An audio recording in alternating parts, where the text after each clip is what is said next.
Whenever you're ready. Oh my God.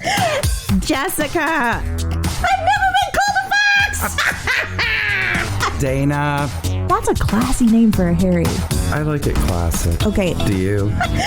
Welcome to the Rants and Raves podcast. Sure.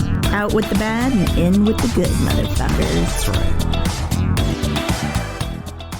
Jessica. Dana. Hi, how are you? I'm great. How are you? Good, thank you. Welcome to the Rants and Raves podcast. I am Dana Powell. I'm Jessica Young. And we are here to rant and rave. See, if you didn't stop, I even tried not looking at you. Maybe next time I'll block the camera. You know what? I watch, when I can, Hoda and Jenna. They had Pentatonix on today. And I love them. Yeah, I figured you would. And we need to enter a contest where they can teach you how to be in sync, because those 5 people did one of their songs and they were all in a different location. It wasn't a Zoom from their studio. They were all clearly at their own homes. Yeah, but it's because there's a little bit of a delay and you watch my face to see. And I'm like, that doesn't work. I literally stopped and stared at you just to see if you would watch me, and you stopped. God, it's true. It's true. It's true. Okay, can I tell you about Pentatonix? Yeah. Are you in love with all of them? Yes, and I have been since the days of Lip Sync Battle. Mm-hmm. Do you remember that with Nick Lachey? Yeah. That's where I first met them. And I went to their concert. Yes, I did. What? With my girlfriend, Stephanie Durant. And they were mind-blowing. Literally mind-blowing. Mm-hmm. So talented. Some of them play instruments you didn't realize. Oh, wow. Now, Avi was still with them when I saw them. He's not with them anymore. He was their bass guy. And it makes me sad. But, whatever. They're great. I met 2 of them at Jesse Tyler Ferguson's house. Excuse me? Of course, they're musical and lovely. So, of course, Jesse knows them. I was over at his house one 4th of July. That is also the day I met Weird Al Yankovic. It was a marker day. Marker day. Sorry about this celebrity corner check. Hollywood. Hollywood. Bam. Oh, my God. Had to. That's amazing. You're already at an actor's house that you love and work with. Then you have a band that you love or singing group, a cappella singing extraordinaires, and then Weird Al. Are you kidding me? Yeah, nicest guy ever. Eric is friends with him, and Tom Lennon, they're all good friends, whatever. And nobody ever has a mean word to say about that guy. Except for Coolio. Coolio? Oh, yeah, but come on. He didn't like him. He didn't like his... making a parody of Gangster's Paradise. Yeah. I think that's a huge compliment. God help me if someday I do something good enough that Weird Al wants to parody. Thank you. Can you even imagine? Shame on you, Julio. And I owned your album in college, and I drank and got high to it. Got kind of high and got kind of drunk. You're a jerk. This is so fitting because something coming later in the show is about Fat Tuesday. Why am I saying Fat Tuesday? Because tomorrow is Mardi Gras, Dana, when this episode drops. And why does that have to do with anything? And the last thing you sang, Weird Al? The last time I went to a Mardi Gras celebration and went to one of the many parades, they have Bacchus and Demian. They're all named after gods. Roman gods, I think, not Greek. Okay. Hello. I think Bacchus was Roman. You go to these parades, different parts of New Orleans, even Metairie, which is a city outside New Orleans, they have their themed parade, and it's this whole to-do. Yeah. The last year I went, because we went every year, because my roommate of many years was from New Orleans. I'm so jealous. I've never been. You would die. Weird Al was the grand marshal of the parade. Shut up. No, literally, that's just joy. Freaking, he was amazing. That's literally just joy walking through the streets. I know. You guys, let's have bacchanal tomorrow. Let's all be alone in our bathrooms and show ourselves our titties and have a drink. Eating king cake. I don't even know what king cake is. You would love it. I really don't. Okay, have you ever tried the Kringle, the Danish Kringle? I know you'd love it. Okay, it's like a pastry. It's a long oval ring. Sold. Yeah. All you have to do is say pastry. I'm telling you, for a fact, I know you'd love it. It's like a flaky, big oval ring. They sell them at Trader Joe's. They're from the place, and pardon my pronunciation, Racine, Wisconsin. And it's got this little Viking on it. It's so cute. Anyways, the Kringle. I got to bring you a Kringle. Okay. Best flavor is almond, by the way. I'll just let that be said. Okay. Anyways, a king cake is similar to a Kringle. It's like more of a bread, actually, than a pastry. I don't know. Okay. It's a combination of the two. It's also a long, kind of semi-braided, big oval ring covered with that yummy, like, confectioner sugar icing, not like a buttercream icing. The confectioner sugar icing, and then it has green, yellow, and purple edible sugar on top. Oh. It's so good. Like, you can't, if you say you don't like a king cake, you've never tried it or you're lying. Okay. They put a plastic baby doll in there, so beware, don't choke. Oh, wait, I've heard about that. Isn't that like lucky if you find the baby doll? If you got the baby, that means you're the king. Yeah, I've heard that fairy tale. God, I didn't realize it's already Mardi Gras tomorrow. Oh, I know. You would. Well, guess what? I'm like, you would love New Orleans. How could I say that? How could I say that when you're apparently allergic to Cajun?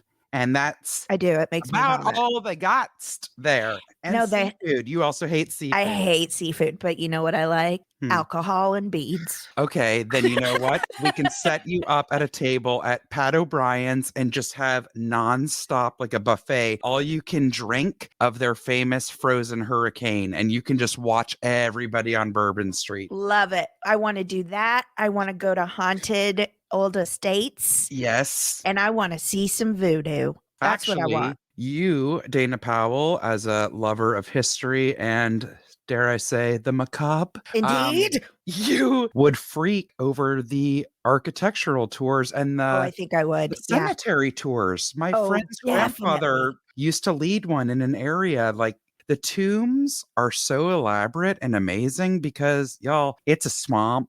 So people are not buried underground. No, they're in like mausoleums and stuff. Yeah. Or there's like family plots and it's a cement, I love it. That's not the right word, but it's wonderful. And the music, come on, you just walk down the street and a dude's like playing the spoons and a harmonica, and then a guy comes out with a trumpet. And his name's Harry Connick Jr., and he and I get married. Of course, I know.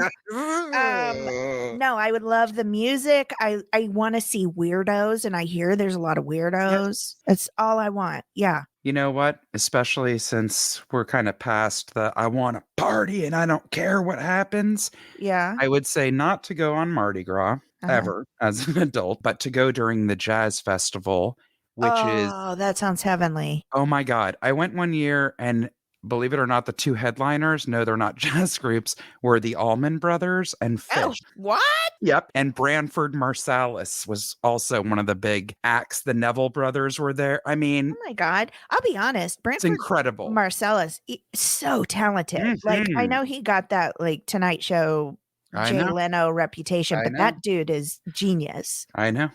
Yeah. It's not. Yeah, I would love that so much. I do hear that. I'm sure Mardi Gras, I'm too old for that. I'm sure. Yeah.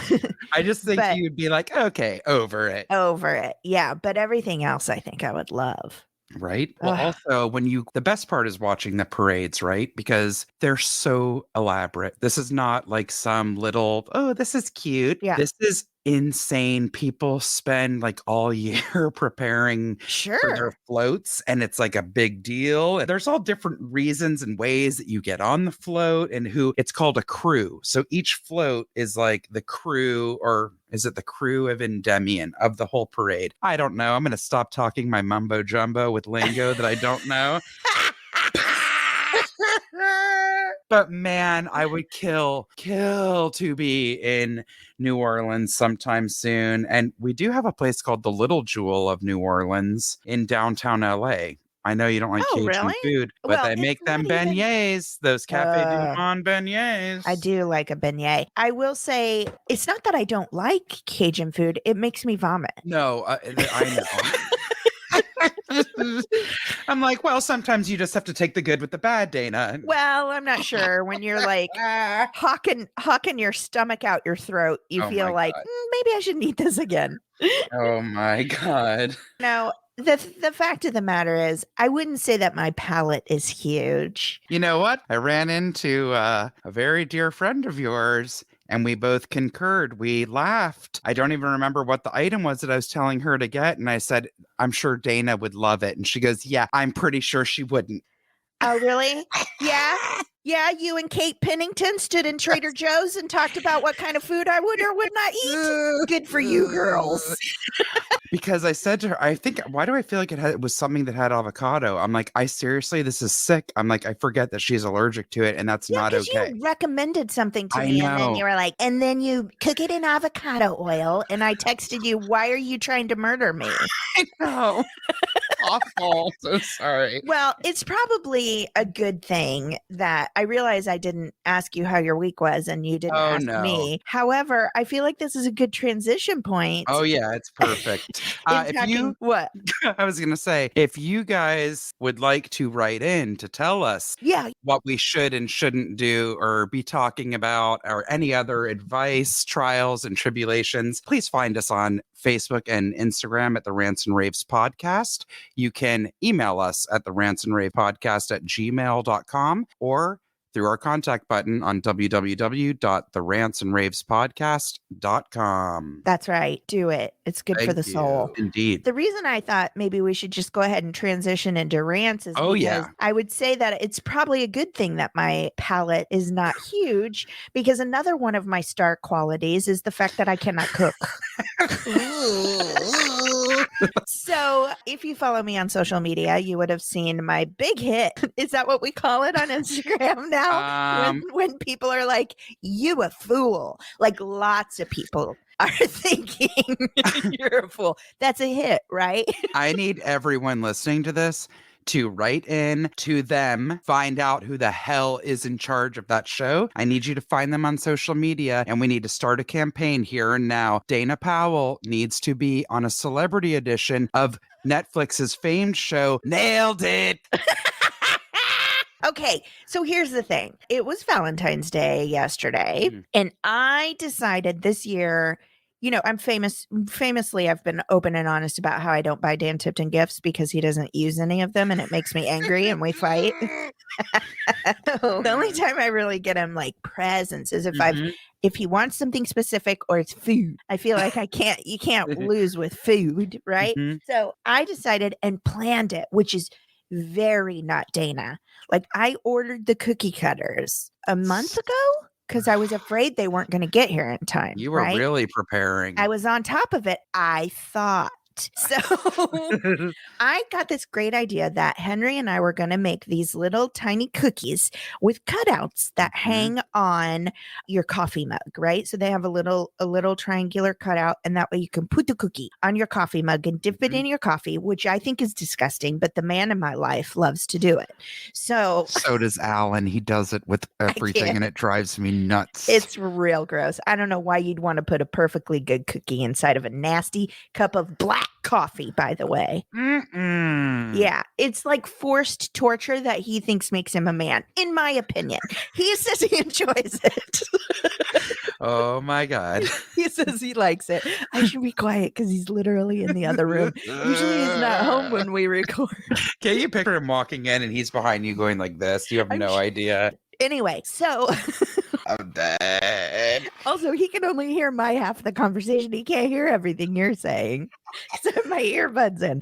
Okay, so anyway, I'm such an angel that I like made this plan so long ago, ordered all the ingredients early, made sure they got delivered 3 days before because I wanted to cook them while he was not home. So it would be a surprise, right? Ordered. Now, here's where the story gets wonky, because on my social media, people were like, you should have bought pre-made dough. Well, I'm here to tell you I did. When you told me that, I literally fell out of my chair. I'm like, Uncle, I'm done.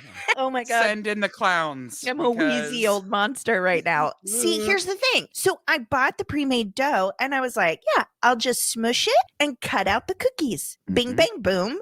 what a wonderful Valentine wife. Right. So I get the dough out. It's Pillsbury. I mean, it's tested and tried and tested, right? I thought that was foolproof. Me too. Here's the problem. If you want to make cutout cookies, apparently, everybody knows this, you have to have flour. And you put the dough in the flour and you roll it out. I don't have a rolling pin. That's like a comedy prop for old-timey curler ladies. Who uses that for real? So so you have to put the powder on and then you cut it so that the dough holds its shape. Okay, wait a minute. That's science. That's not cooking. Also, am I crazy? Because first of all, I'm not much of a baker, okay? And if I am, I literally go so far as to buy the pre-cut chunks of Toll House cookie dough that you literally just have to place on a pan. You plop, which is why I thought it would be fine. Correct. So what are you supposed to do with this? Was it sugar cookie? Is it a log and you're supposed to cut it in perfect rounds? Correct. And then you don't have to do anything. But it did say on the package, if you want to make cut cookies, get flour and roll it out. And I was like, it did. Hey, whose side are you on? I don't like the way your face. I can see you, Jessica.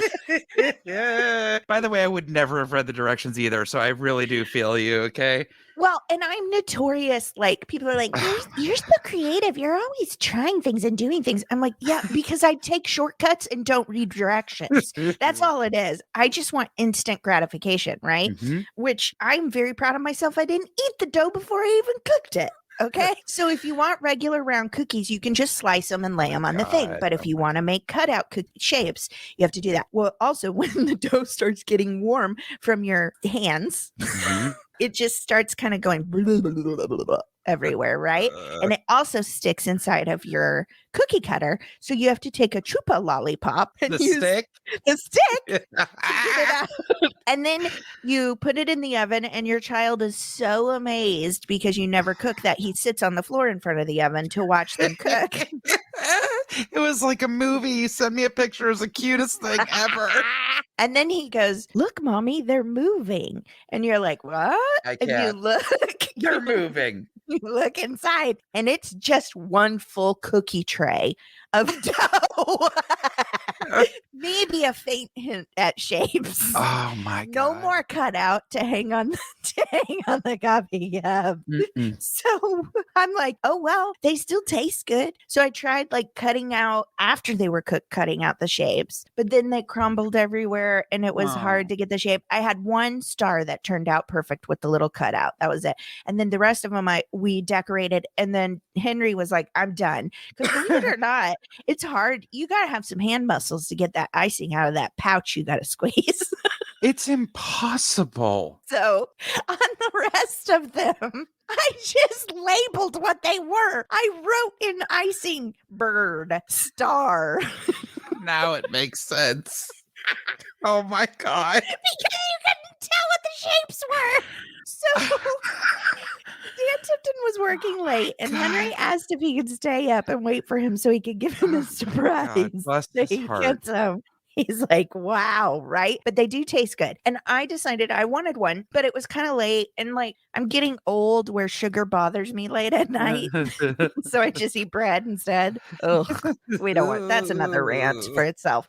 Anyway, but I wanted to taste one. So I took the little star one and I popped it in my mouth. It was little and easy. And Dan Tipton goes, yeah! What are you doing? That's the only one that would have actually hung on my coffee cup. We started laughing so hard. They were so bad. And I ate the only one that would have worked. I can't. Can you please tell our readers and listeners? Yeah, readers. Yes. Can you please tell our listeners what Dan said when he saw the cookies exactly? Because that to me was the embodiment of a gentleman, but who is also hilarious. Wait, what did he say? I forgot. He said, wow, are those edible? Yes, that's exactly what he said. You're right. That is exactly what he said. Oh my God. And I snapped back, yes, the dough is good. You know what? You always say you can't draw and you can't, and it's all baloney business. It's impossible. You're very talented with the pen, with the paintbrush, all of it. I am not. I'm creative, but not with that fine motor skill detail work. I think in the future, I know it's not going to be as fun. You just cut them rounds and then cut out a little divot, and that's it. Oh. Fuck the design, okay? Just no, but like, how fun would it be to have a little teapot hanging I from your coffee cup? Even though I'm never going to dip that cookie in my coffee. And Dan Tipton, it could be shaped like a turd and he'd probably still eat it. Like, boys don't care. Wait, now I feel even more sad. So the one that said birds, you had all these different shaped cookie cutters? Yes, ma'am. Oh, I thought they were all going to be Ginge Man because I lost my mind because you wrote Ginge Man on one of them. And I'm like, I don't even didn't know have what room this for is. gingerbread. And also my I or my N ran into my G. And so a friend of mine sent me a message on Instagram and said, I think they look delicious. I would love to try the one labeled Gurgelisike. And the thing that made me sad about it is our friend Greg Harrison. He's a legit, for real, retired rocket scientist, and he made fun of me. Oh my God. I would love him to send you like 1,000-page report on like the scientific properties of flour and what it does to a baked good. I know. Oh, listen, if you're going to say that on the package, you have to tell people this is science. This is not something you can skip. Okay. this is not a choice. No. So, but I also have another friend, Lindsay, who she makes those beautiful, delicious macaroons. Like she sells them. Okay. She said, and this is a tip for those of you who might ever cook again, which is probably not me. She said, when you have dough like that, whether you made it or if you're using pre-made dough or whatever, if you want to make cutout cookies, yes, you probably need flour. But she also said to freeze the dough after you cut it and make it hard so that when you put it in the oven, because when you put it in the oven, that dough just goes and runs everywhere, right? So you have a cookie sheet full of dough. But she said that helps hold its shape. So there's a cooking tip from me to you, from Lindsay to you. But the cookies were yummy. Just, they're definitely not going on a coffee mug. And now the sad thing is I'm mad at those cookie cutters. Like I want to give them away. No, it is not their fault. A little later in the year, or you know what? Since you have a bird and some other things, you could turn them into make a little Easter tree. I can give you a little tip on how to turn cookie cutters into Christmas ornaments. It's something I did during A's and C's one year at camp. I hate that. I hate. What is wrong with you? It's so easy. Crafts. Arts and crafts, A's and C's. We love our briefs. I'm serious. I'm going to teach you. It is the easiest thing ever. It requires any patterned paper or solid, but kind of boring, let's be honest. Patterned paper of your choice, Mod Podge. That's it. I mean, then ribbon, and I also added a little jingle bell to them just for some added flair.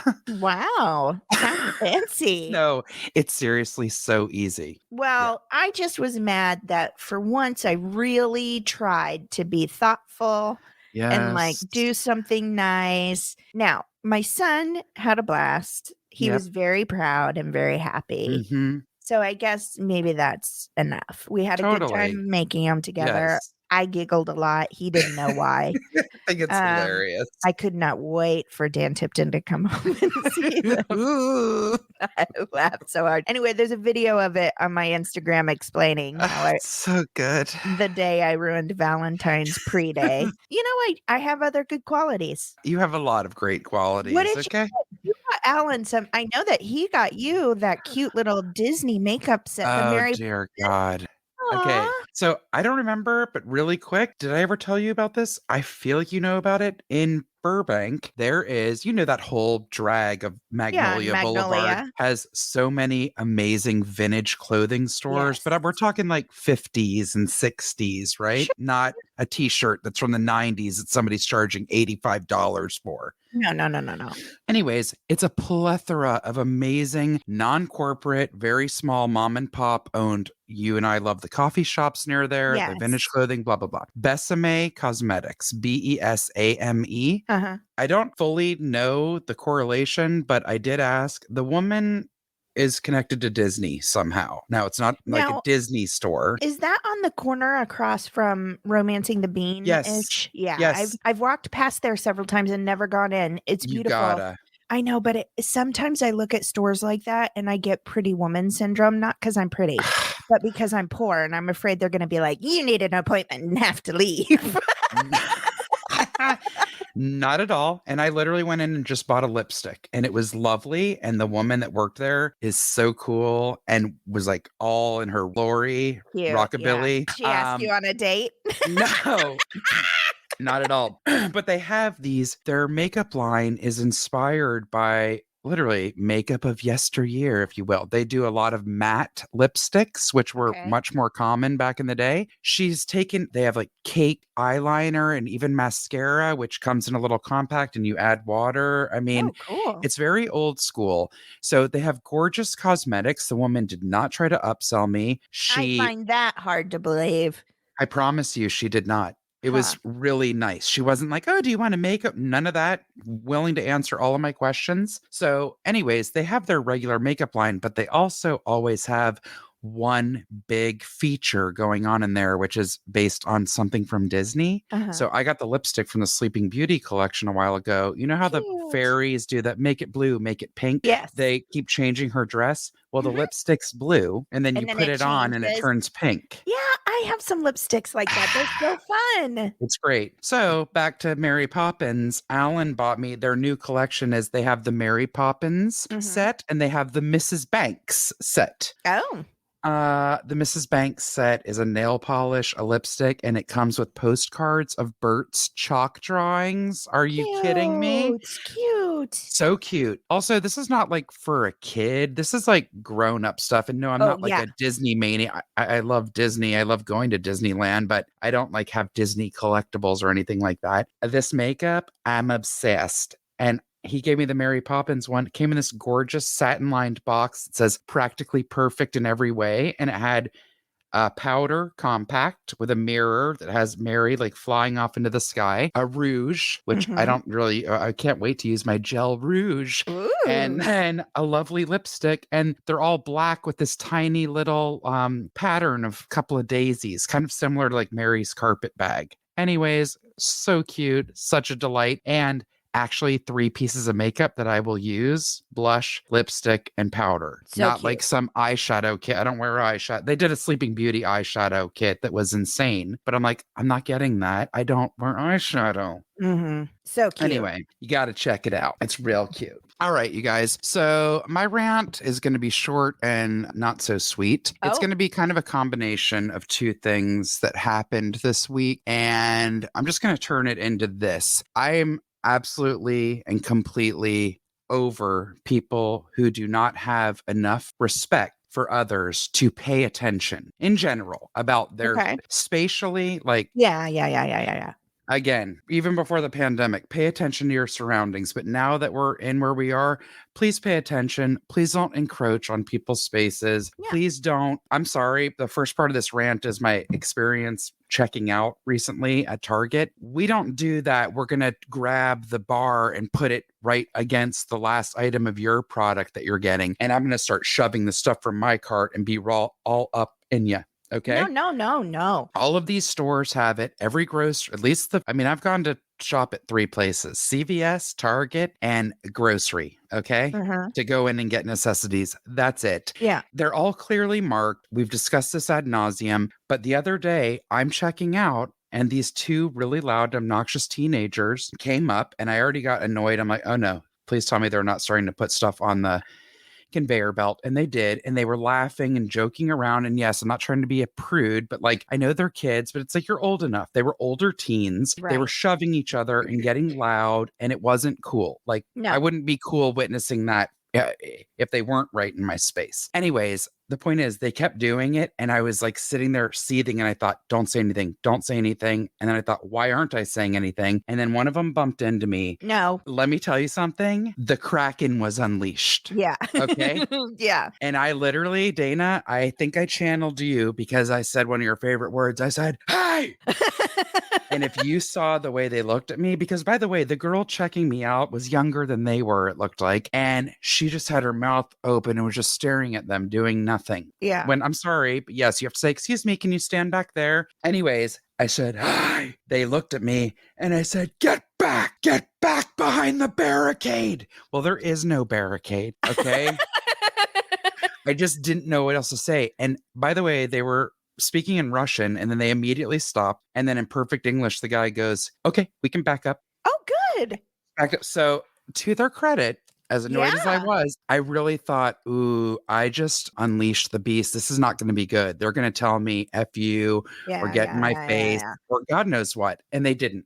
So that's actually surprising. Right? Yeah, I got into a verbal altercation when I was pregnant with some young girls like that. No. Where I ended up like just mouthing loud enough for them to hear me things like, one day you're going to get pregnant if you're lucky, and you will get fat and it will destroy you because you're not used to hardship. Like, I said really evil things. Oh my God. In my defense, I was super pregnant and puking everywhere. Like, literally, I think I had just puked. But anyway. Oh my God. I had some adults that just got too close to me when I was picking up some food. And I did the same thing. It's not okay. I go, hey. Like I do at my dog when she's getting ready to do something. Yes. Because we all know every day we hear it all day long. 6 feet away, 6 feet away. Don't you be close enough that your clothes can swipe me, because that's not enough for me. That's not enough. A year in. We are a year in. There is no excuse. None. Not for anyone. I don't care where you are, where you live, what age you are. Nada. Nothing. Yeah. Not okay. Well, and you know, I already have very low tolerance for teenage wackadoos. Uh-huh. Like, I don't know how many times in stores I've mimicked them and been like, oh yeah, I'm real cool. Look how funny I am. Like, that's why Dan doesn't like to go to the store with me. I'm crying. I have no shame, and I don't care what they come back with, because I know later they will think about it. And that's all that matters to me. I cannot. Well, guess what? I like to think that, generally speaking, I'm a good human and I want goodness for people. Yes. But my underbelly, because I think I try to operate from a place of goodness on a large level as I am capable of. Yes. The underbelly of that is very nasty. Yes. Like, I definitely have a demon inside that sometimes is released, especially around wackadoo teenagers. So do I. I'm telling you, it's like everything can be fine, and then I go from 0 to 100 in less than half a second. And most of the time, it's about volume. I cannot stand teenage cackling. And the girls doing the cackling that's too much and not genuine, and the guys doing the yeah. It's all so offensive to my ears. Oh my God. That I can't handle. I need to know how you feel about this, because the second part of my rave happened right before we recorded. It's a rant, but Sorry, this is not a rave. Not a rave. You. Oh boy. So I just dropped my husband off at work. He works very close to our house now, and because I am not currently working, I'm like, I'll take you to work, right? It's nice. Yeah. I can take him to work every day. So anyways, I go to drop him off, and where I'm turning into where he works is a pretty busy intersection, right? Oh, and it's a nightmare. That's speaking of it kindly. Yes. Okay. So I'm going to turn in, and I have the right of way. I have a green turn arrow, and there is a woman, and this is one of my biggest pet peeves ever. She is looking down on her phone and walking across the street. It is. No. I even looked up because I went, a few things happened. I slammed on my brakes. So did the car behind me, who then blared on their horn. Yes. They blared on their horn, not me. Yeah. So they were pissed at me. They almost caused an accident for us. The horn is what got her to look up, and she looked at me. I think she thought I blared the horn regardless. Right. I was so caught off guard. I looked to make sure, yep, her light is red and mine is green, because I thought I was crazy. And so instead of yelling or honking my horn at her again, she just stopped and looked at me, glaring at me. And I just went, like, I put my hands up like, lady, that was my way of telepathically telling her, you didn't do anything. What are you doing? All I did. I didn't say anything. I didn't flick her off. I didn't honk. I went like this. And she goes, okay, you bitch. Wow. Okay, let me tell you the restraint that it took. I am not this person, so please don't misconstrue that I almost put my car in park and got out of the car. I when you said that, in my mind, I was like, oh, I would have been out. Like, it just made my blood pressure go up right now talking about it. Yeah. It was so incredibly rude and Especially so because unnecessary. she was at fault. Nobody else. 100%. And guess what? If I have ever been the cause of something from me not paying attention, do you know what I do? I cower like a mouse. I'm so sorry. Yeah. I put my shoulders up over my ears and I go, sorry. I know. As I wave and scurry off. Yeah, I do too. How dare you? So guess what? I'm sorry, but my husband never raises his voice. It takes so much for him to get incensed. And I talked about this a long time ago, I think on the show, when he raised his voice because somebody put whipped cream on my drink when I didn't ask for it. And it just set him off. Oh, no. At a Starbucks once. But seriously, you know my husband. He's so affable, so friendly. He's just not a shit disturber. He doesn't get angry at all. He rolled down the window because we had to keep going. And he goes, get off your phone. Yeah. I can't tell you how many times. Yeah. I can't tell you during this pandemic, I don't even go anywhere. And I would say, oh my God, the largest portion of the time I get on the freeway, at some point, there's a car going so slow that car after car after car is getting in front of them. And you're like, what is happening? And I drive past and they're straight up staring at their phone. And that's why they're going 30 miles an hour on a freeway where I believe the minimum is 55. And they are flat, just straight staring at their phone down. And I'm just like, what is wrong with you? There's nothing going on that's so important you have to look at it right then. And if it is, then you need to be on your way to a hospital, because that's the level of urgency there needs to be for you. Otherwise, don't look at your dang phone while you're on a freeway. Right. And if you're a pedestrian and you're going to cross a crosswalk or whatever, don't you ever trust that a car is right. So even if her light was green for her, she should have been paying attention. Yes. I'm sorry, but your body is out there without the frame of a car. 100%. You need to have some responsibility for yourself. And sure as heck, don't be just walking when you feel like it across the street, looking at a phone instead of paying attention to what you're doing. Do you know that in West Hollywood, they had so many pedestrians getting hit for that at one point? They had to start making PSAs. Crazy. The municipal government gave people money to make PSAs about not being on your phone while you're walking through a crosswalk because people were getting hit. It's not okay. And also, in the case like today, and a lot of the times, if the driver is lucky enough to notice that someone is doing that and not paying attention, she almost caused myself and at least one other car an accident. Absolutely.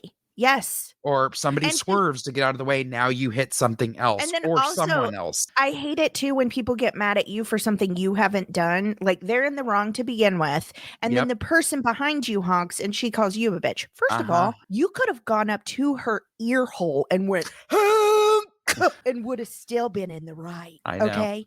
But you didn't. No. It doesn't matter what you did, whether you screamed at her or not. You had the right to. She didn't have the right to call you a name or be rude to you when she did wrong. That's what makes me the ego on people. When they're like, I know I messed up. Fuck you. Yes. Like, is this a joke? I know. What is wrong with you? How on earth are you going to be like, well, I messed up. You're such a dick. That's I think what made me well, it was just that and her choice of words. I'm like, wow. I literally shrugged my shoulders at you and you called me a bitch. It was just. I had a car pulling out of Henry's Taco. You know, the old Henry's Taco stand, and it's now like Cactus something or whatever. Yes. And I was at the stoplight trying to go through, pulled up to the stoplight, nobody there, whatever, just sitting there. And then I know it's getting ready to turn green. So I start to kind of inch forward just a little bit, but my foot's not even off the brake. I hear somebody honk. I look to the side of me. Sorry, Prius drivers. I know you're trying to help the world, but you're all jerks. Sorry, you drive too slow and then you get mad because you think you're better than everybody else because you have a hybrid. I've owned a hybrid. We're all good. Okay. So he honks at me, gives me a dirty look, throws his hands in the air and does like a weave with his hand. Like, why didn't I let him out to turn left across 3 lanes of traffic? And I looked at him and I go, actually said, I happen to be in a good mood. And I actually put my hands together and went, oh, I'm sorry. I didn't see you. And pointed at my eyes and pointed at him and went, sorry. Right? Hands up in the air, like you said. He throws his hands up like I had just murdered his favorite goat. Okay. And then I got mad and I go, I threw my hands up mimicking him. And I said sorry. I didn't see you. Instant anger. I was having a great day. I didn't do anything wrong. Don't you be mean to me. That's how I felt. If you got time to stop at Cactus Taco in the middle of the day, you ain't in a hurry because that's a little Peter Triangle parking lot that's going to be hard to get into and out of. Look at my hair. I've got into such a fury over this. I'm so angry for you. I wish I had been out in the car with you because I would have flew out the window, crawled over your car and slapped her hand out of her hands. Slapped that phone out of her hands. And I would have said, and I hope it broke and walked away, but put my hands up like I was wearing a cape and considered myself a hero. I don't think I've ever needed a cleansing breath more than I do now. I need it too. All right. So basically, listen, we know there are bigger problems in the world, everybody, but sometimes we just need to vent about people who are worse than us. Yes. Is that the right way to say it? Sure. We're just looking for some normalcy and we want to get our frustrations out. That's all. Yes, we do. So here on the Rants and Raves podcast, you guys honestly send us the things that bug you because I'll invest. I'll get mad for you. I'll rant it out and I'll say what you should have done. And you can be like, oh, Dana, you're a worse person than me.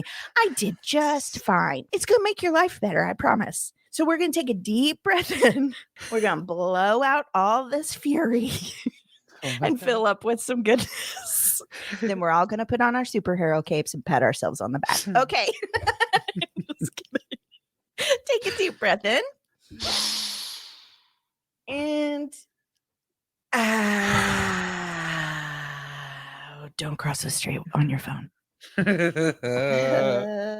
Our outline seems to say that there's a correction corner for Dana that Jessica will play. Well, so whatever this is, they better hope that my cleansing breath really took care of some stuff because, boy, I was about ready to grow some fangs. So if you are not up to speed, then you're going to be like, huh? But last week, we had a whole debate about turmeric with the DIY facial mask. Oh, yeah. And the fact that Dana said that paprika was useless and had no flavor and was just there for color on deviled egg. Well, somebody recorded a message and sent it in. Good evening, ladies. I know. First-time caller. And my name sounds like Hallen. I'm here to answer the query of one Ms. Dana Powell. What does paprika taste like? Nothing. Well, first of all, there are 3 main categories of paprika. There's paprika, which is kind of bitter, a little bit of a cayenne flavor, but no heat. I mean, a slight heat, more of an irritation than a heat. Then you have sweet paprika, which, again, slight variety, difference in the pepper itself, bit of sweetness. Then you have my personal favorite. There is the smoked paprika, which again has that nice sort of bitter cayenne flavor, but followed by a nice mellow smokiness. I like to put that in chilies whenever I have anything with, chorizo. I like to throw that in there too. Any sort of barbecue rub or barbecue sauce, whenever you want that sort of a little bit of a dose of smoke. Get yourself some of that smoked paprika. Can't go wrong. The other thing I like to say too is turmeric. First of all, not pronounced turmeric, not even pronounced turmeric.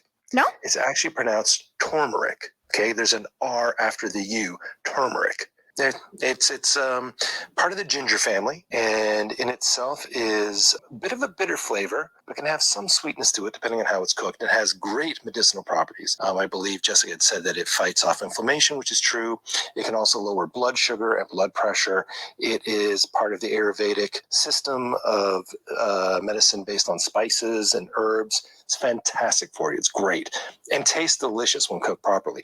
Now, here's the thing, though. As I was saying, it's part of the ginger family. Do not get turmeric confused with saffron. A lot of people think they come from the same plant. Oh, no, I would not. You do not. Howard. Saffron is actually part of the lily family. However, some rather, let me say, nefarious individuals, when they make saffron powder, will actually put some turmeric in it as well because of the similar color. However, the flavors are completely different. Two totally different plants. As a matter of fact, when you're buying saffron, you should only ever buy them in small little tendrils. Very expensive. Most expensive spice in the world. However, delicious. And again, has its own medicinal properties as well. But to reiterate, paprika, 3 kinds: bitter, sweet, and smoky. Turmeric, delicious. Put it in everything you have. I hope this helps. Good day. Good day. Good day. Jessica, I have a feeling you're familiar with this Hallen in a marital way. Was he wearing a smoking jacket? And did he have a pipe as he recorded this? He maybe did. He was listening to it when he was doing his woodworking, when he looks like on Man Tom Day? Hardy. Yes. Yeah. Man Day. He wears this sawdust mask and he looks like Bane. He does. Yeah, but it's safe. But that's Alan. This Hallen has an adorable imagination. I love how he imagines 3 levels of paprika. 3 flavors of paprika. Also, was the ginger comment personal?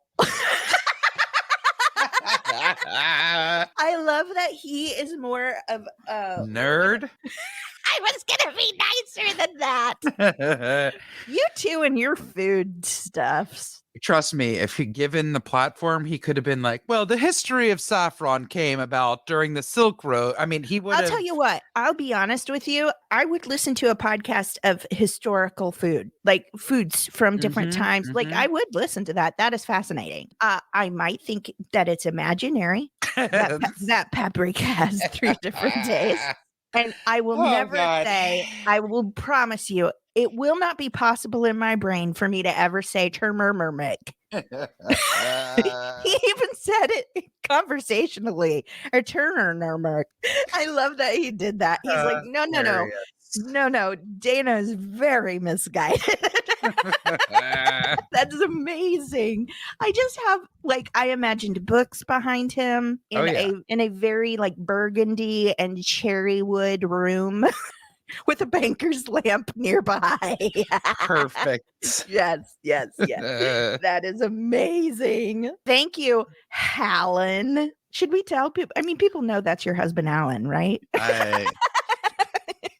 That I'm not just attacking a stranger. Hilarious. They're like, Dana really has lost it. She wants to jump out of cars. And then people record messages for her. And she's like, okay. Oh, my Lord. Okay, well, I'm first up in corners, right? Yes. Okay, so I have a she blinded me with science corner. God, I love that. Okay, I really felt the need to sing. Why not? But I was waiting for you to sing it, so in the the aftermath, I can go science. Remember when music was educational? Okay. This is engineer produces bricks of recycled plastic stronger than concrete. I mean, how is that even possible? We're going to find out. We're going to find out, guys. This is from mymodernmet.com, written by Madeline Mousdakis. Yeah, this website's fascinating, by the way. Yep, Anyway, so here we go. It's no secret that recycling plastic is good for the earth. When not recycled, single-use plastics clog landfills and litter city streets. And they hurt our oceans and our animals. Anyway, okay, this is a problem across the world. And young Kenyan materials engineer Zambi Mati, I hope I pronounced that right, grew increasingly frustrated at the waste accumulating in her hometown of Nairobi. She decided to invent her own innovative solution to help promote the circular use of plastic. She founded Genji Makers. Is that right? It seems so. It just so you guys know, it's G as in grass, J as in jump, E-N-G-E, Genji, I think. A business which transforms plastics into sustainable, extremely durable construction materials using machines designed by Matty herself. Their colorful bricks are stronger than concrete and swiftly gaining global attention, including from the United Nations. Frustrated with the slow municipal response to the problem of plastic waste, Matty told Reuters, "I was tired of being on the sidelines." With her background in material sciences, the young entrepreneur designed a system which converts high-density polyethylene plastics into solid bricks. I don't even know how that's possible. She founded Genji Makers in Nairobi to put this process into action. The company acquires plastics in need of upcycling from factories and recyclers. Matty explains, there is that waste they cannot process anymore. They cannot recycle. That is what we get. Rather than reaching a landfill at the end of their usefulness, the plastics are shredded and combined with sand. Under high heat and compression, the new material is formed into colorful brick of varying size and thickness. These bricks have tested at 5 to 7 times the strength of concrete. Can you even fathom that? It's awesome. They are ideal for building walls, paving driveways, and other construction needs. They are also affordable. They cost only $7.70 per square meter of laid brick. Anybody that's ever tried to put brick down or build a house out of brick knows how expensive that is. Since beginning production in 2017, the factory has processed 20 tons of plastic waste, and production levels stand at 1,500 bricks per day. It's amazing. The young engineer was recently recognized as one of 7 2020 winners of the Young Champions of the Earth Sustainability Honor from the United Nations.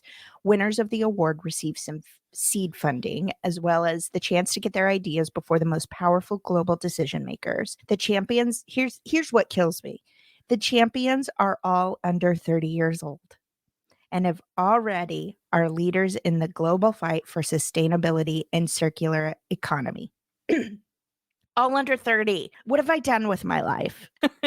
Let's see. Sustainability is not just an environmental concern for young innovators. The necessary changes can have huge economic impacts. Genji Makers' mission includes creating job opportunities for youths and women within the sustainability and construction industries in Kenya. The future looks bright for Matty and her company. Quote, build alternatively, build affordably, build sustainably. That's Genji Makers' motto. To learn more about this youth-led company and their beautiful bricks, check out their website and scroll down to watch the sustainability in action through a video from the United Nations. So there is, we'll put that, we can put a link to that, right? Yeah. To that website so that you guys can check that out. I just think cool. It's so cool. Yeah. And I mean, I don't know, under 30. I mean, I looked at her when I first looked at her, I was like, no, she looks very, very young. And then as I was reading, I was like, oh, okay, cool. Like I wasn't thinking that. I wasn't earth-minded when I was young. Hanging out at an improv theater 5 nights right? a week. Exactly. And like I still think about like I get so infuriated when I go home, and it's not my family's fault. They don't have recycle bins. Mm-hmm. Their city does not provide recycle bins or recycling. You have to take it to a recycling center. Yep. The sad part is too, though, so much of what people think is recyclable is not. I know. Her doing this by grinding it up and mixing it with the sand, whatever the process is, and turning it into a building material is phenomenal. Unbelievable. Because it doesn't decompose. Yeah. Or it won't for thousands of years. And I think the building will probably be remade by then, right? Yeah, totally. Fantastic. You know, you had said to me a few weeks ago, I don't know, struggling with sanity, maybe. That seems to be the norm for me. I don't know. Anyway, you were like, oh, you need to relax. You should watch. And I can't remember which one you told me to watch. Was it Life? One of those beautiful, like David Attenborough animal shows. And I love, my entire life I've loved animal shows. I mean, I was the child that did watch Mutual of Omaha's Wild America. Like, loved it. But I'll tell you, in the last few years, now my son, he really likes animal shows. So I do definitely see them. But in the last few years, it's gotten harder and harder for me to watch those, even though they're a picture of beauty. They're also a picture of what we as humans are doing to our planet and to our animals. And it breaks my heart. It really does. Like how many animals are almost extinct. Okay, guys, we've got, I think this is a new corner. It's titled, Are You Gonna Eat That Corner? It is a new corner, and also might be one of my favorites. Like, I feel like I say that at least 17 times a week. Do you remember that commercial with the dill pickles and that cutie little girl would go, "Are you gonna eat your pickle?" No. What? It's a classic, like Band-Aid commercials. You gonna eat your Really? pickle? I'm gonna send it to you.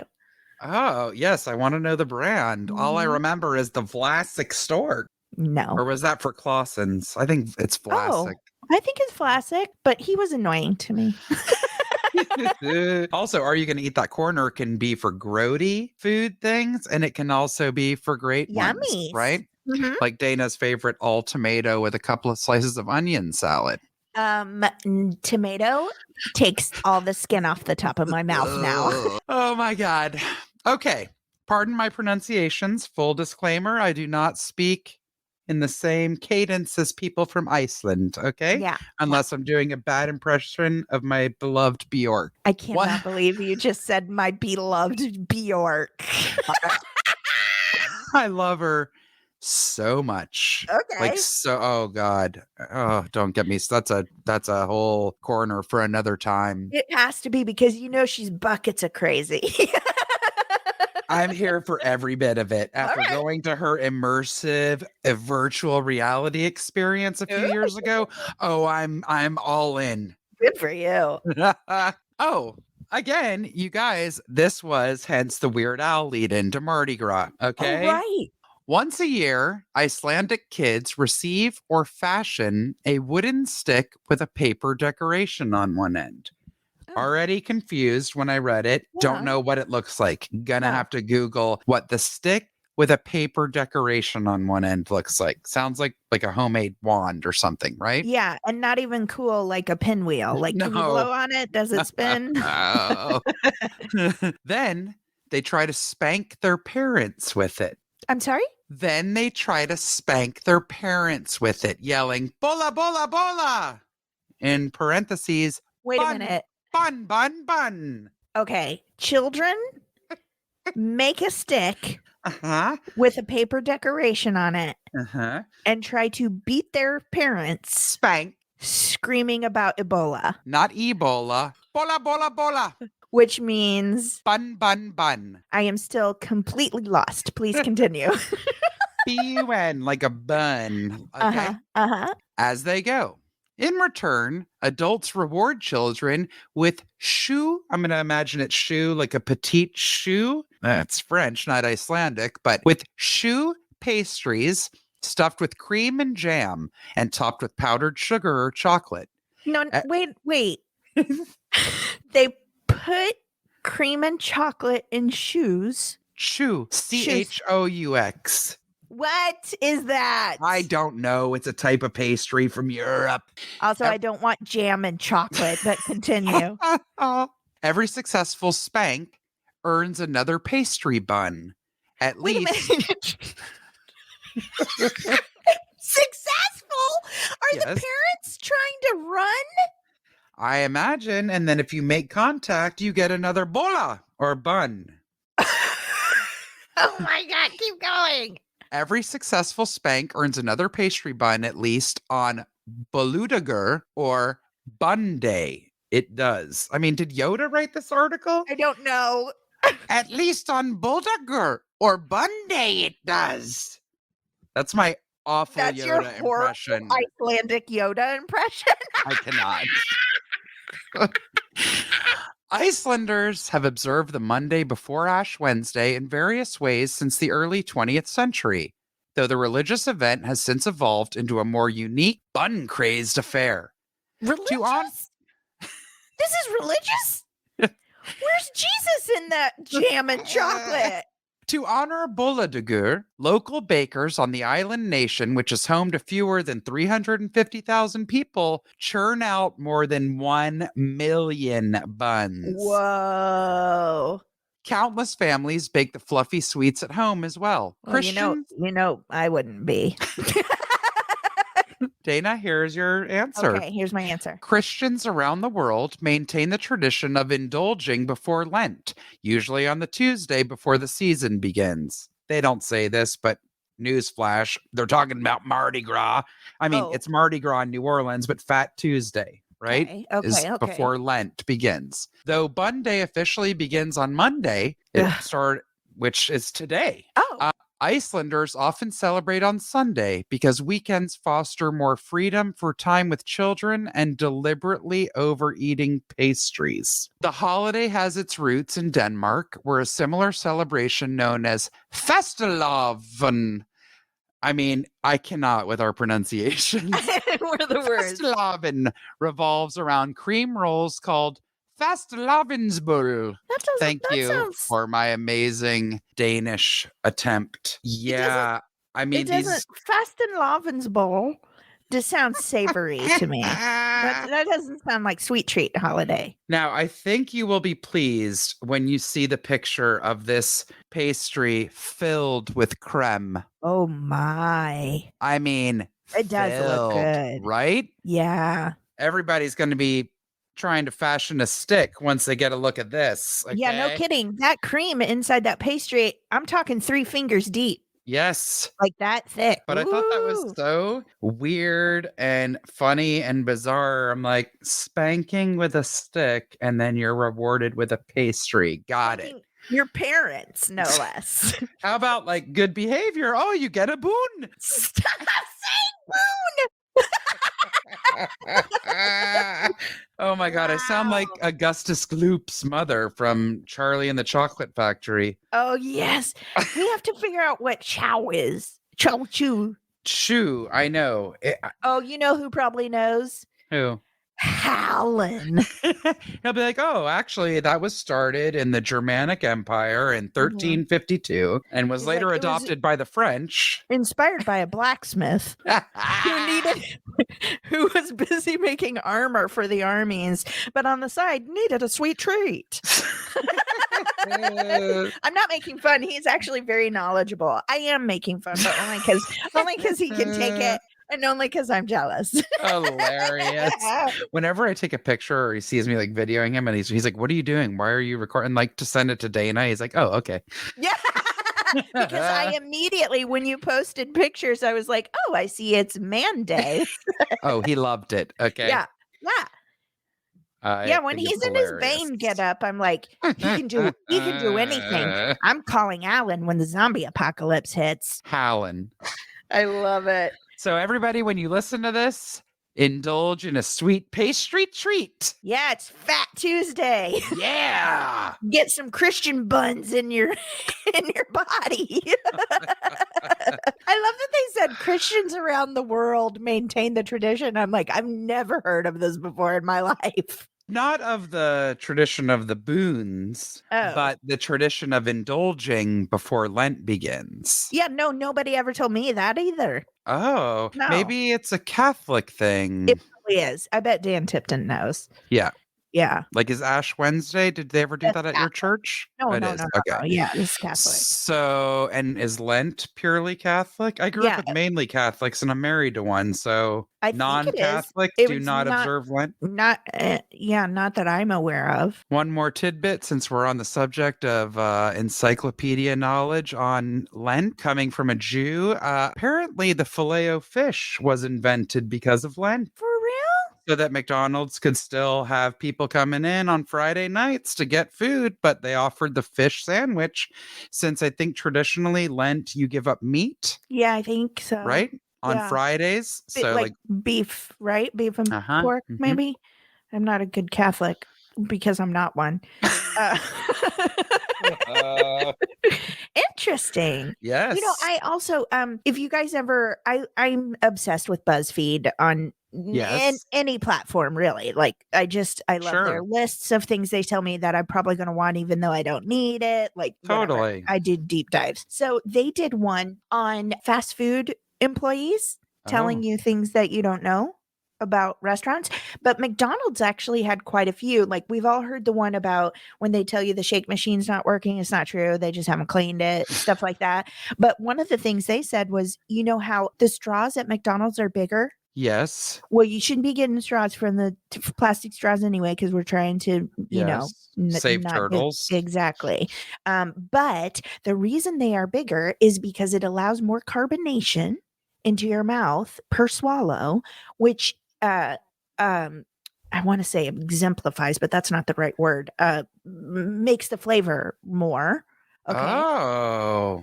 And McDonald's has a special contract with Coca-Cola. That's why you always say, why is the soda the pop so much better at McDonald's? At least we used to say that. It's because they have a special contract with Coca-Cola and their syrup mix is sweeter.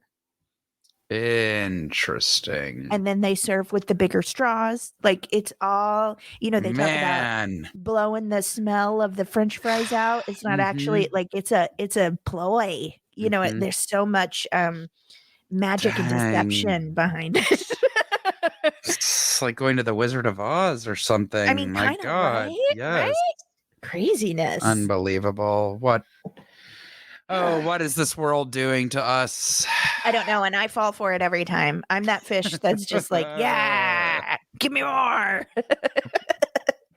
All right. Should we move on into our raves? Let's do it. All right. I'm up first for raves. My rave this week is Joshua's Heart. You can find their website at joshuasheart.org. The Joshua Hart Foundation was founded in 2005 in Miami, Florida by Joshua when he was, here you go, you ready for this? 4.5 years old, and is dedicated to the fight against global hunger and poverty. This 4.5-year-old was like, I got to find a way to help global hunger and poverty. Yeah, and wait till you see the website, you guys. It's not just like a little cute, which I'm not knocking, small grassroots operation in town. This is like this grew into a major operation. Oh, for sure. It's a 501c3, not-for-profit, youth-run organization, which empowers needy people to improve their quality of life by providing necessities like groceries and personal items. We also effectively engage and educate young people in committing to fight hunger and poverty on a global basis. So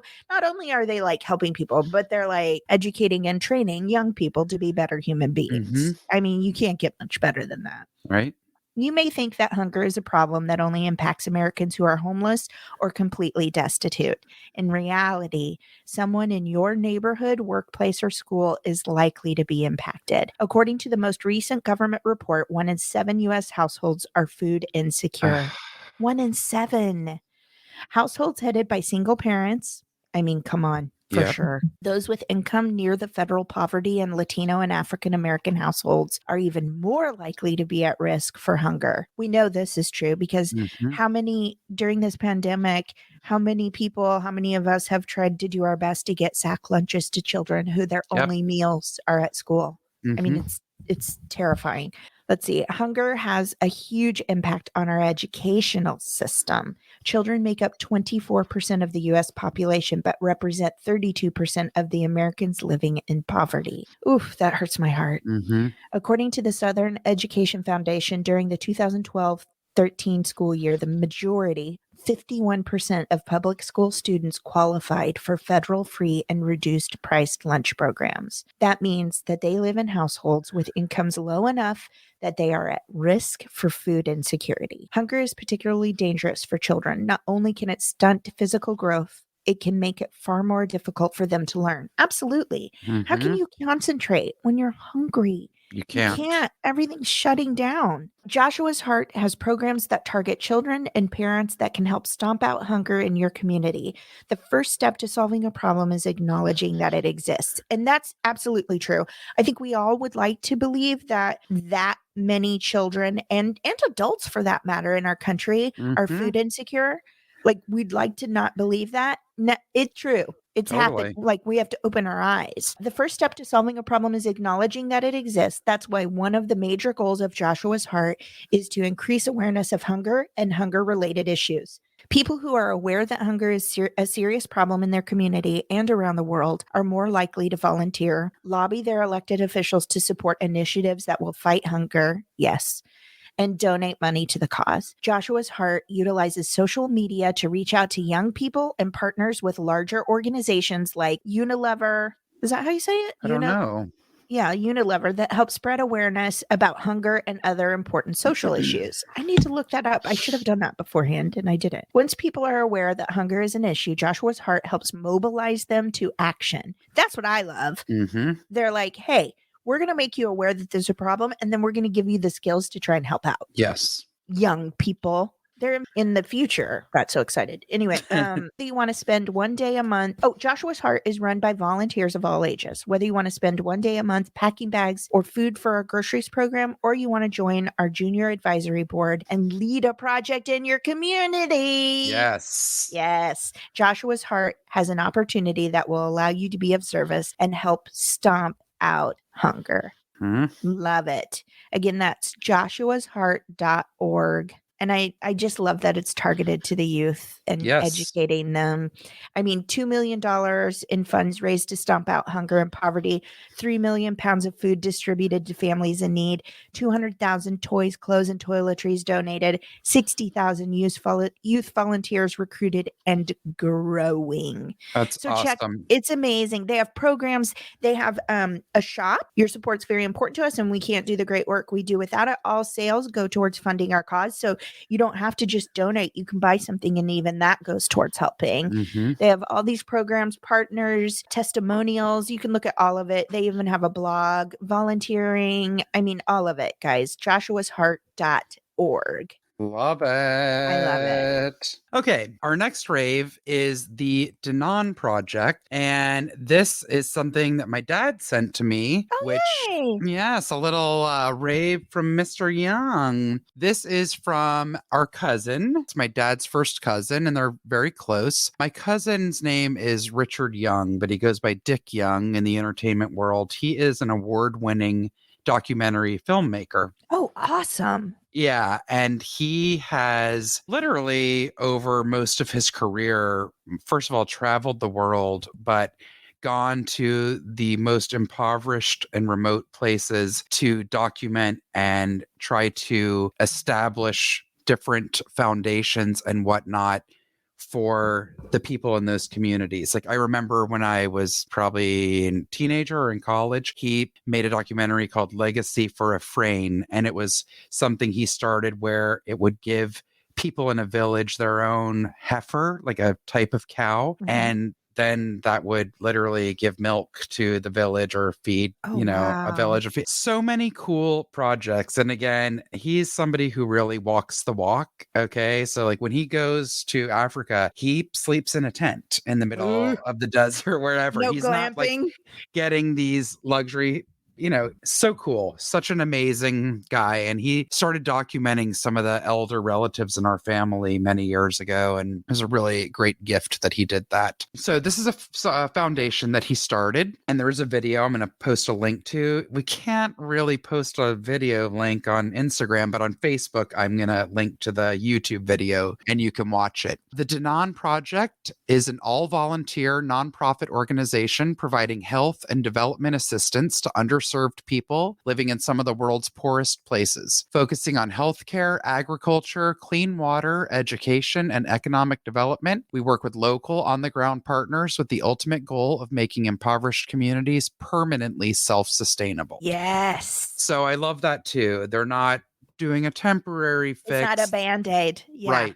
They're really trying to set these people up to have a different way of life going forward. Amazing. Our board of directors pays for all administrative and fundraising costs so that 100% of your donation goes directly to people in need. That's incredible. So because that's incredible. I'll tell you, one of the things my dad and I have talked about before is like, and you and I have talked about this, knowing that when you give money going into some fat cat's pocket, that's taken $2 million off the top before anybody ever gets help.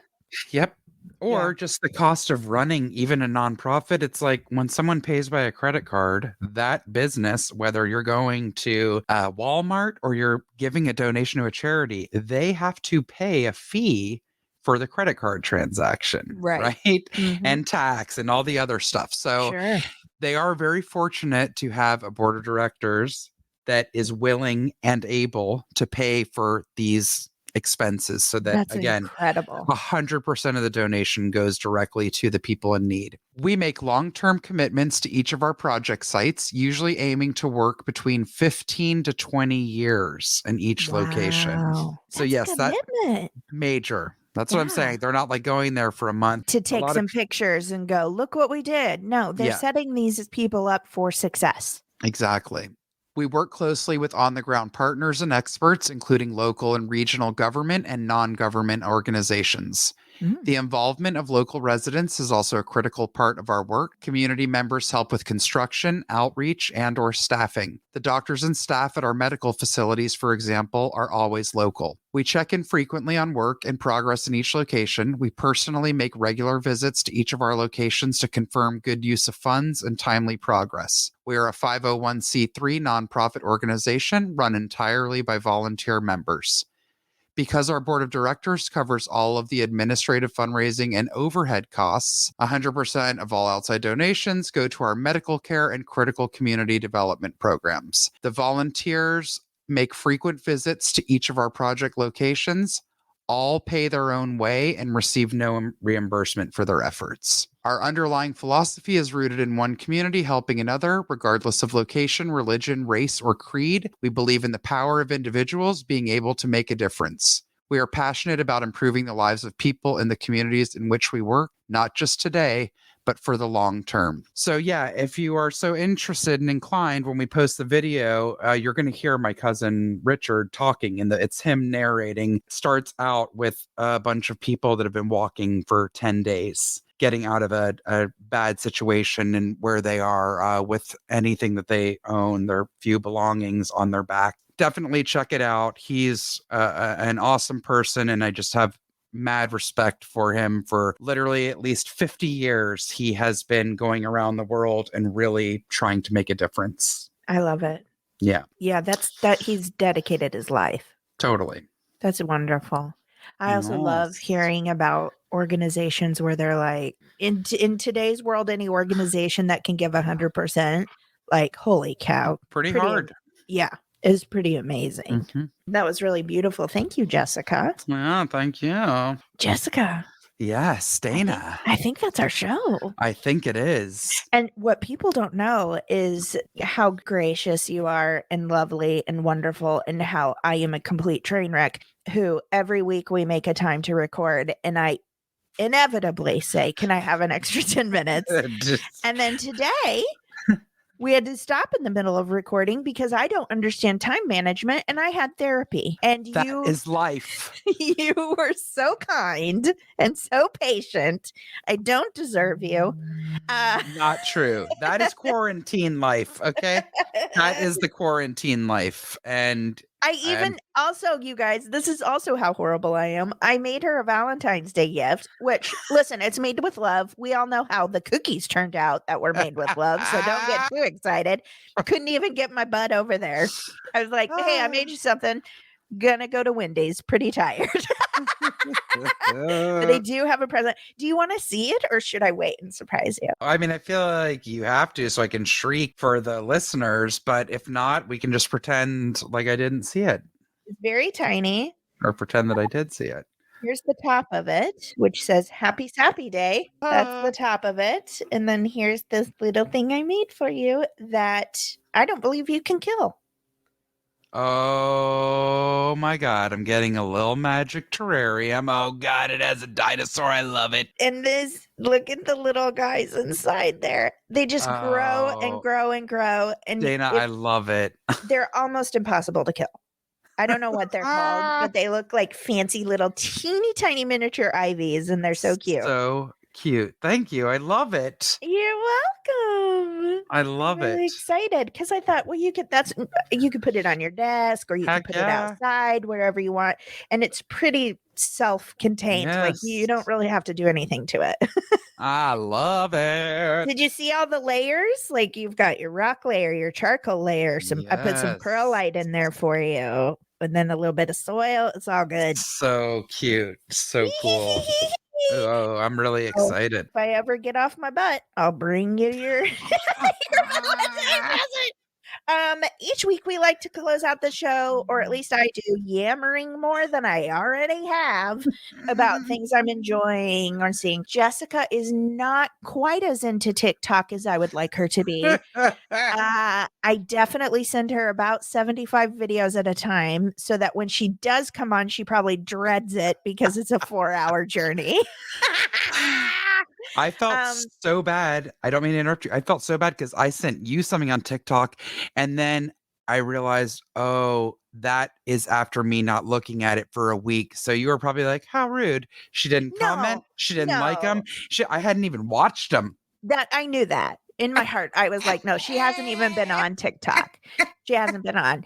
And when she does, she's got a bunch of joy coming her way. I finished The Great. I enjoyed it. Other than that, I kind of got nothing else. Oh, I've been listening. What? I shouldn't say this. If you like being on the edge of your seat the entire time, then you need to watch Your Honor. It ended last night. It's a 10-part series, 10 episodes. There is not another season. It's a one-shot deal. It's with Bryan Cranston. I heard about this. Yeah. Okay. It's not an easy show to watch. Okay. So just if somebody, it's not light or fun. Okay. If you can handle heavy shit like Breaking Bad and things like that, if you can handle very upsetting circumstances, then watch it. It's phenomenal. There was a time I could. I don't know that. You may not be able to. February 2021 is the time for me. But maybe, I don't know. Sometimes I get a hair up my butt and I want something a little intense. Man, is it good. That's good to know. Bryan Cranston is such a good actor. I mean, everyone is outstanding on the show. Everyone. Oh, I'm sure. Man, it's good. Oof, but it's heavy. It is heavy, folks. I love that you're telling me it's heavy. And I was just about to say, I have, however, been listening to a lot of podcasts about positive attitudes. Oh. So, I love the Happiness Lab. Yes. Because I think they're willing to talk about the good, bad, and the ugly and give you proactive choices you can make to get out of it. She had a guest on from another podcast called Choiceology. And that's an interesting one too, if you guys want to visit something. I like to listen to that kind of stuff during the day when Henry's doing school and I can get dishes done and I don't want to think too hard, but there might be like a little helpful seed planted. Yeah. So that's been enjoyable. I interrupted with Your Honor. I finished The Great. Well, I don't know. I can't remember, but you know what? I do like to close out with a point to ponder. So I actually have a couple this week that I kind of wanted to share. And I was like, I don't know. I don't know if I want to share two, but maybe I do. 20% of coffee mugs contain fecal matter. You're welcome. That's not what I'm sharing. Oh, okay. So, Jessica, do you ever have those questions where you're just like, I don't know how to find the answer to this. I don't know that it's Googleable. And then sometimes you just like run across the answer and you're like, I didn't even know I needed to do that. And now I'm horrified. Oh, sure. Things like, when I share things about like, poop particles in the air and people are like, ooh, gross. Well, get ready. Did you know that I'm going to ask you, how many mosquitoes sucking at once do you think it would take to completely drain a human of blood? 1.5 million. You could not be more wrong. You guys, we love you. We're going to be back again next week. I hope you had a wonderful, happy, sappy day. Please write into us anytime you want. It would take over 12 million mosquitoes sucking at once to completely drain a human of blood. Can you fathom standing through that? You're welcome. Think about it. Some point to ponder this week, you guys. When things start getting rough, just be like, you know what? Not covered in 12,000 mosquitoes. I win. Give us your rants, your raves, and anything in between, you guys. We are ready and willing. You can find us at www.therantsandravescom. You can email us therantsandravespodcast.com. Maybe you better do this. It's case sensitive. www.therantsoravespodcast.com or email us at therantsoravespodcast@gmail.com, on Instagram and Facebook at The Rants and Raves Podcast, at Twitter at Raves_the. Have a good one, y'all. We love you all. There's room in our party for everyone. That's some right. of us have got our act together and know things, Jessica. And some of us are just a walking crazy train. See you next week. Bye. Bye.